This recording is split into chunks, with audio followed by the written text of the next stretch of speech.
Mega love shoutout po sa inyo mga kapatid. Ayan. Ito to mga kapatid, ipapakita ko po sa inyo. Okay, itong bag po na ito mga kapatid, di ba? Galing sa amo ko. Di ba? Hindi ko in-expect, binigyan niya ako ng mga gamit niya. Pero branded mga kapatid. Sana all, marami na siyang naibigay sa akin, mapasapatos, lahat na po. Kaya ito, ipakita ko sa inyo mga kapatid. Marami kasi siyang gamit mga kapatid. O ito. H&M ang brand po mga kapatid. Ayan. H&M po to. Diba? Ayan. Ito. Tapos ito. Tingnan natin yung mga brand niya. Branded to eh. Patagonia, Patagonia or Patagonia ito oh.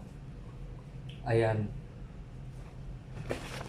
Tapos oh, saan kayo mga branded? US Polo to. Ralph Lauren oh. Tapos ayan. Mag-brand nito. Basta mga panalo oh. Hindi ko din in-expect po mga kapatid. Ayan, kaya siguro, kung talagang masipag ka talaga, no?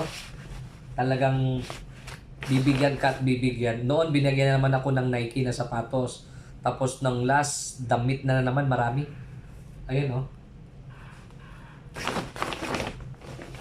Marami kasi siyang mga gamit mga kapatid.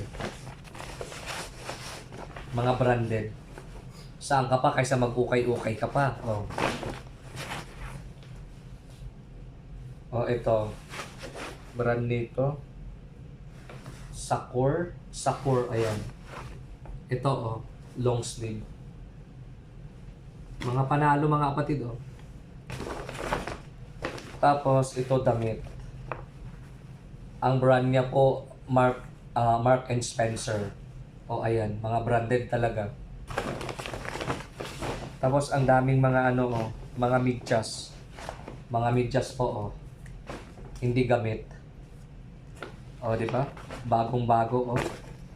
Marami dito mga kapatid, oh. Oh. Di ba? Ang dami, oh. Kaya kung magpakabait kayo, sana all magtrabaho kayo ng maayos. Ayan. Bibigyan kayo ng mga regalo. Marami na siyang naibigay. Kaya wala akong masabi sa amo ko. Super bait po. Kung ano din yung kinakain niya, kinakain ko din yung mga pagkain. Ayan. Ito po, oh. Kaya wala akong masabi ko sa amo ko. Kaya maraming salamat talaga. Ayan, kaya kung alam niyo po, depende din sa atin mga kapatid kung paano natin i-handle yung amo eh. Kung masungit sila, dapat tayong mag-adjust, hindi sila.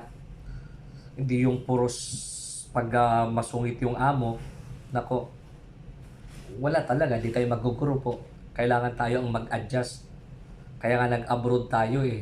Kaya nagiging OFW tayo para magtrabaho dito. Alangan na yung among mag-adjust sa'yo. Sana all. Tayo talagang mag-adjust. Ayan o. Oh. Diba? Wala na kasi yung Nike. Nauwi ko na pala sa Pilipinas yun nung nagbakasyon ako. Naibigay ko sa kapatid ko. Nike. Tapos nung last month, 2 weeks, tapos wallet. Marami, naibigay ng amo ko. Kaya super thankful po ako sa amo ko po. Ayan. Ito po, marami oh. Ito lahat yung laman niya. Yun po. Thank you so much po. Kaya kayo, mga kakabsat na nakururat kapatid, yung mga baguhan dito sa ibang bansa, magpakabait kayo. Kasi kung magpakita kayong talaga, hindi pakitang gilas ah. Sa bagay kung pakitang gilas, tutuhanin nyo na po. Pag tinutuon nyo na po, magkakaroon kayo ng maraming regalo. O hindi lang mga gamit, pera pa, o di ba? Mapapasa na all ka talaga. Kaya ganon. Kaya swerte-swertihan lang. Hindi naman swerte-swertihan, talagang siguro depende sa atin kung paano natin i-handle yung amo natin. Kasi mga iba kasi ayaw naman kasi nag-abroad nga, ayaw naman mautusan, sana all. Kaya kung tamad kayo, tamad tayo, hindi walang mangyari sa atin. Okay, no? Saan ka pa? Pag iukay-ukay mo siguro to, mabili mo to ng magkano din. Mamahalin din mga kapatid. O, ayan.